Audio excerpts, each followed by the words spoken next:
Oke guys, kembali lagi bersama saya Sati di channel Auto with Sati. Hari ini saya akan mereview salah satu produk elektrik mungil terbaru dari Wuling. Guys, mau tahu apa mobilnya? Let's check it out. Nah, ini dia guys mobilnya 2023 Wuling REV. Mobil ini mengusung konsep desain simple futuristik. Mobil ini adalah mobil elektrik pertama di Indonesia yang dirakit secara lokal dengan harga yang terjangkau.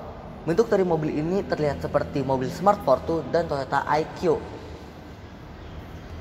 Untuk rentang harga, mobil ini ada di rentang harga sekitar 250 hingga 300 rupiahan saja. Ini sudah cukup murah untuk sebuah mobil listrik. Nah guys, dimulai dari bagian depan, mobil ini sudah mengusung desain yang cukup elegan, simple, dan futuristik. Sudah terlihat kalau mobil ini tidak ada grillnya, semenjak mobil ini adalah mobil elektrik.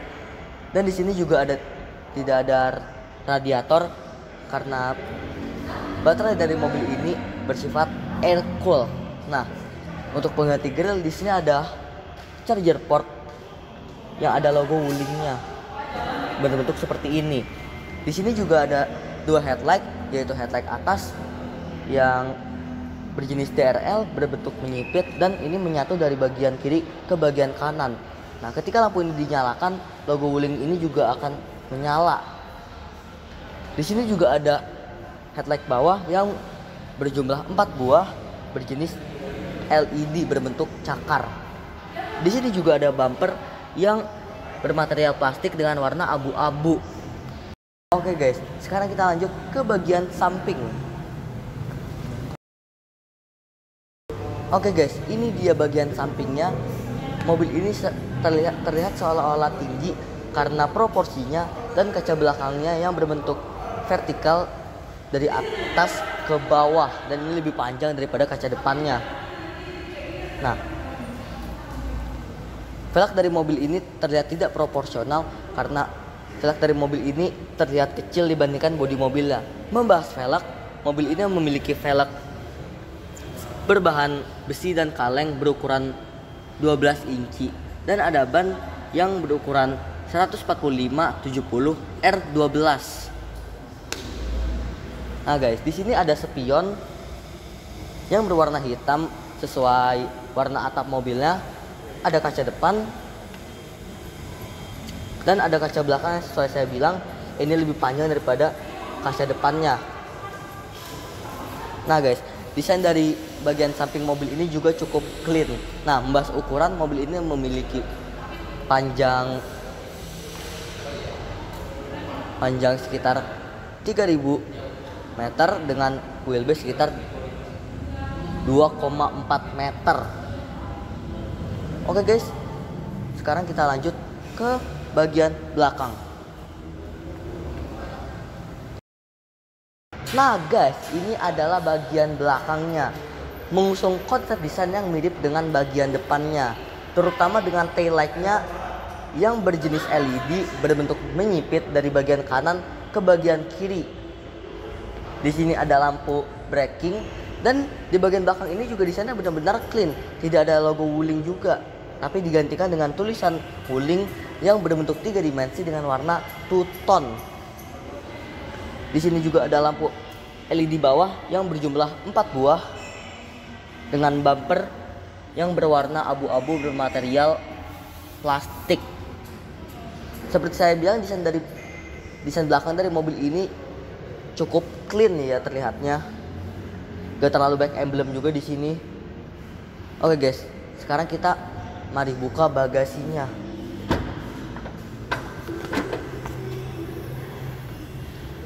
Nah, ini dia guys bagasinya. Kapasitas dari bagasi ini cukup kecil jika kursi belakangnya diangkat. Mungkin hanya bisa memuat beberapa barang kecil saja. Jika kursinya dilipat seperti ini, maka bisa muat lebih banyak barang seperti beberapa koper. Oke guys, sekarang kita tutup aja bagasinya. Dan kita lanjut ke bagian interior.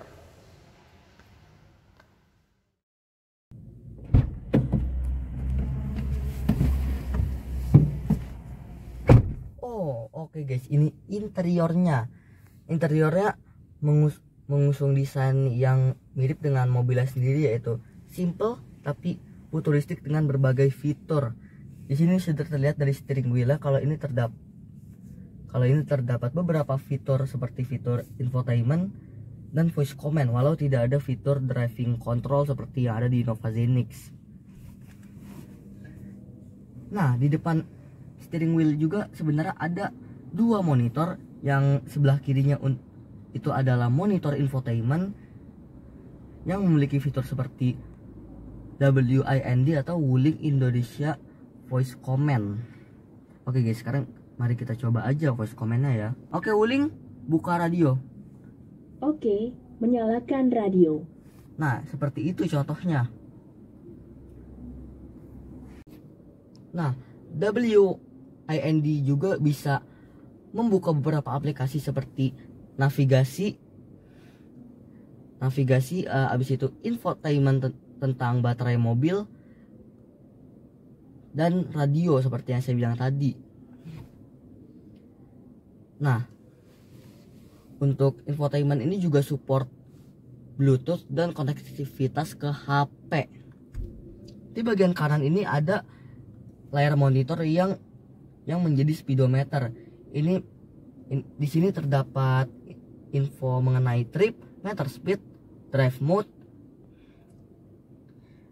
speed, jumlah baterai, dan range, dan sisa range dari mobil ini. Dan di sini ada gambar mobil juga yang dimana membuat UI-nya makin simple dan keren lagi. Nah guys, untuk menyalakan mobil ini sangat simple, yaitu hanya meletakkan kunci di bagian laci pintu, kemudian injak pedal rem yang ada di bawah seperti ini. Nah, monitor speedometer tadi berbunyi karena di mobil ini tidak ada kunci. Nah guys, di bawah monitor ini ada dua buah AC dan ada knop AC manual seperti ini. Di bawah knop AC-nya juga ada charging port ya. Di sini juga ada transmisi yang bentuknya memutar seperti ini dengan jenis single reduction gear. Di sebelah transmisi ini juga ada electric parking brake dan auto braking hold. Dan di sini juga ada tempat penyimpanan untuk cup holder. Di bagian kirinya ada tempat untuk meletakkan sesuatu. Ini berbahan sintetik leather juga kayaknya. Dan ada AC di sini. Oke guys, seperti biasa di bagian atas ini ada lampu baca dan sun visor.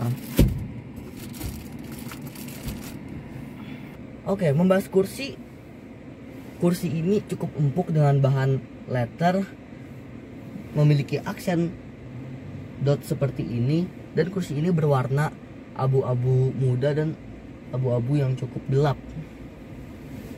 Mobil ini dilengkapi dengan beberapa fitur keselamatan seperti ABS atau anti-lock braking system, EBS atau electronic braking system, ESC atau electronic stability control, dan turut diberkati dengan dua buah airbag. Oke guys, itu fitur keselamatannya. Sekarang kita lanjut ke bagian belakang dari mobil ini. Nah, seperti ini guys bagian belakangnya. Saya tidak menyangka kalau bagian belakang dari mobil ini cukup luas untuk orang seukuran saya, dan ini masih terdapat banyak headroom. Tidak ada apa-apa kecuali gagang ini dan seat belt. Oke guys, ini dia bagian yang paling ditunggu-tunggu atau bagian mesinnya. Sekarang mari kita buka aja mesinnya guys.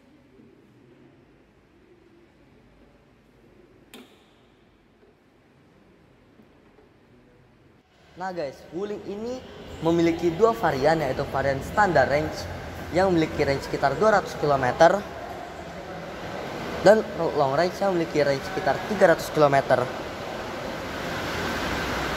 Dari kapasitas baterai yang standar range memiliki kapasitas baterai sebesar 18 kWh, sedangkan long range memiliki kapasitas baterai sebesar 26 kWh. Seperti yang saya lagi review ini adalah yang varian long range. Model tesnya seperti rotasi berulang, kebakaran, direndam air, hingga getaran di frekuensi tertentu. Baterainya juga dites jatuh dari ketinggian 1 meter, percepatan sampai 28 G, serta terguling seperti mobil yang terguling-guling. Hasil dari tes ini yaitu baterai REV tetap bisa bekerja normal. Tak hanya itu saja, baterai tersebut juga dilakukan pengetesan dengan pembakaran dengan suhu tinggi, dan hasilnya baterai tidak meledak.